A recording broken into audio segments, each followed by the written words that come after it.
Oke, kawan-kawan semuanya, Assalamualaikum warahmatullahi wabarakatuh. Seperti biasa, gue balik lagi di channel YouTube ini ya. Oke, untuk kesempatan kali ini gue ingin sedikit membahas nih ya, membahas sesuatu yang sangat memalukan, menggelikan sekaligus mengocok perut ya. Kalau kita melihat ya, tingkah laku dari para pembela ijazah Spanya Mukidi ini berasal dari relawannya dia ya. Jadi Mukidi ini kan memang masih memelihara relawan-relawan gitu ya, yang bahlul pekok tentunya dibayar juga gitu ya. Karena nggak mungkin relawannya Mukidi ini gratisan gitu ya, nggak mungkin lah relawannya Mukidi itu makan gratisan gitu membela ijazah Spanya Mukidi. Pasti mereka mendapatkan bayaran yang sangat lumayan besar lah ya. Di balik layar tentunya bayarannya gitu kan, nggak mungkin lah istilahnya mereka dibayar itu secara terang-terangan. Pasti di balik layar ada ya benefit ya reward yang mereka terima ketika mereka membela ijazah Spanya Mukidi di ruang publik. Seperti yang kita lihat sama-sama bahwa salah satu pembela ijazah Spanya Mukidi ini relawannya gitu ya, yang muncul di acara Rakyat Bersuara itu ya, yang bernama Andi Wajan gitu ya. Ini Andi Wajan saja sudah memperlihatkan ketululan ketika dia ini selalu muncul dalam acara talk show, entah di TV One atau di Indonesia Lawyers Club gitu ya. Kemudian sering muncul juga di acara Rakyat Bersuara di iNews gitu ya. Jadi Andi Wajan ini merupakan bentuk ya bagaimana contoh para pendukung Mukidi itu memang sangat tulul, IQ tiarap atau SDM rendah kalau kita perhatikan. Seperti dia ini ya tadi malam ya di acara Rakyat Bersuara itu memperlihatkan ijazah yang katanya keluaran dari UGM tahun 2002. Katanya foto ijazahnya menggunakan kacamata gitu ya. Yang jadi pertanyaan sekarang, kenapa ijazahnya Mukidi yang pakai kacamata itu dibandingkan dengan UGM ijazahnya yang keluaran tahun 2002. Itu aja sebenarnya udah nggak comparable gitu. Mukidi ngaku katanya lulusan tahun 1985. Kenapa Andi Wajan ini malah membandingkan dengan ijazah UGM yang katanya keluaran tahun 2002? Itu kan sudah nggak bisa di comparable ya. Jadi argumentasinya sangat ngawur gitu dari Andi Wajan ini ketika dia memperlihatkan ijazah UGM yang katanya pakai kacamata juga tahun 2002. Sebagai simpelnya gitu ya, sederhananya. Frono Jiwo itu adalah orang yang ngaku-ngaku sebagai teman seangkatannya Mukidi di Fakultas Kehutanan UGM. Frono Jiwo itu diketahui selama kuliah di UGM itu setiap hari masuk di kelas itu pakai kacamata, matanya minus. Tapi ketika Frono Jiwo itu dalam sesi pemotretan ijazahnya Frono Jiwo itu nggak pakai kacamata.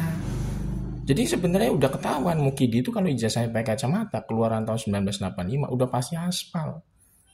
Karena Frono Jiwo sendiri yang setiap hari kuliah di UGM ternyata istilahnya jelas-jelas setiap hari memakai kacamata di kelas. Tapi ketika Frono Jiwo itu dalam sesi pemotretan ijazah, foto ijazahnya Frono Jiwo itu nggak pakai kacamata gitu loh. Ini dari satu sisinya aja sebenarnya ya para penaknya Mukidi ini sudah nggak bisa istilahnya mengelak lagi sebenarnya terkait dengan keaspalan ijazah junjungannya yang katanya pakai kacamata itu gitu loh. Kemudian yang kedua, si Andi Wajan ini juga istilahnya menunjukkan ijazah dari UGM yang katanya pakai kacamata fotonya gitu ya tahun 2002 itu juga kita bisa lihat memang menunjukkan keaspalannya ijazah yang dia tunjukkan sendiri. Yang paling jelas itu memang ijazah dari yang dikeluarkan atau yang diperlihatkan oleh Andi Wajan ini dalam acara Rakyat Bersuara itu tidak ditemukan atau tidak terlihat ya namanya logo penyambung benang halus ya. Kita sebut saja mungkin dalam istilah modernnya adalah watermark gitu ya. Watermark logo penyambung benang halus di ijazah. Nah di ijazah yang diperlihatkan oleh Andi Wajan itu jelas-jelas itu tidak ada gitu ya. Logo penyambung benang halus atau yang biasa kita sebut sebagai watermark ya dalam ijazah yang biasanya beredar di keluaran resmi Kemendikbuddikti gitu loh. Jadi dari dua hal ini aja sebenarnya itu Andi Wajan itu sudah menyebarkan yang namanya pengibulan publik atau pembohongan publik. Ya, ini sudah sebenarnya masuk ranah pidana ya Andi Wajan ini. Tergantung memang ya sekarang ya penegak hukumnya gak cuma juga ya kalau penegak hukumnya adalah dibilang ya sama-sama termul gitu ya. Gak mungkin orang ini bisa diproses hukum kalau dilaporkan. Ya, percuma juga gitu ya. Kalau misalkan penegak hukumnya saja sama-sama termul gitu. Baru kita sama-sama tahu ya namanya ijazah asli keluaran dari Kemendikbuddikti ya. Itu biasanya rata-rata memang ada namanya logo penyambung benang halus ya. istilahnya logo dari universitas secara watermark bentuknya gitu kan. Ya, kemudian juga tidak dikenal gitu ya. Foto ijazah itu menggunakan kacamata pada era tahun 1980-an, 1990-an tidak ada. Ya, ini salah besar ini ya. Kalau misalkan masyarakat masih percaya dengan argumentasi dari Andi Wajan ini, kecuali para pendukungnya Mukidi ya. Kalau para pendukungnya Mukidi yang otaknya tumpul, pasti mereka akan percaya dengan argumentasi yang dikeluarkan oleh Andi Wajan ini, yang katanya ijazah dari UGM tahun 2002 itu menggunakan kacamata. Tapi bagi kita, rakyat yang masih cerdas yang tentu nggak percaya gitu loh. Keluaran UGM tahun 2002 itu pakai kacamata ijazahnya. Coba ditres, ditelusuri ya. Lulusan UGM lulusan UGM tahun 2002 ya, dari semua fakultas lah, nggak cuma fakultas kehutanan. Ada nggak yang pakai kacamata? Ya, foto ijazah keluaran tahun 2002, lulusan yang asli ya. Jangan ada sampai aspal gitu loh. Gue yakin nggak ada. Jadi ini sebenarnya kan termasuk bentuk penghiburan publik lagi yang dikeluarkan oleh tenaknya Mukidi ini ketika membela ijazah aspal tuan mereka atau idola mereka atau junjungan mereka di ruang publik. Ini sebenarnya udah sebenarnya masuk ranah pidana sebenarnya. Cuman kan kalau misalkan para penegak hukumnya saja ya termasuk termul juga, ya sulit lah di proses hukum orang model kayak begini.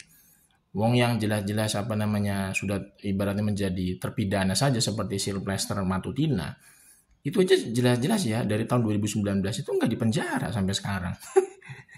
Jadi susahnya begitu kalau aparat penegak hukumnya gitu ya, itu sama-sama menjadi termul gitu ya. Yang tenaknya Mukidi jelas-jelas melakukan pembohongan publik ya, penghiburan publik, tetap nggak bisa dipenjara, nggak bisa diponis, nggak bisa diciduk ya. Kalau misalkan penegak hukumnya saja menjadi termul juga seperti tenaknya Mukidi yang lain dalam bagian relawan gitu. Ini sebenarnya ya sangat menyedihkan gitu ya kalau kita ngelihat gitu ya. Orang-orang seperti Andi Wajan ini, kemudian para tenak-tenaknya Mukidi yang dibayar mengatasnamakan relawan, ini sangat menyedihkan menurut gue bagi bangsa kita. Karena bangsa kita ini soal itu kayak apa ya? Istilahnya itu di brainwash menjadi masyarakat yang tulul ya. Gara-gara apa? Gara-gara kehadiran dari buzzer-buzzer Mukidi ini dalam bentuk relawan. Jadi tugas mereka ini yang dibayar oleh Mukidi ini untuk membuat masyarakat itu menjadi bodoh. Ya, masyarakat itu ibaratnya nggak bisa cerdas gitu ya. Gara-gara apa? Gara-gara ini munculnya namanya brainwash dari para tenaknya Mukidi yang merangkap menjadi relawan ya. Untungnya kita sebagai masyarakat yang masih cerdas, masih waras itu ya masih memiliki akal sehat, masih memiliki rasional ketika melihat ya argumentasi maupun data-data bukti-bukti yang disajikan oleh para tenaknya Mukidi itu sama sekali nggak valid.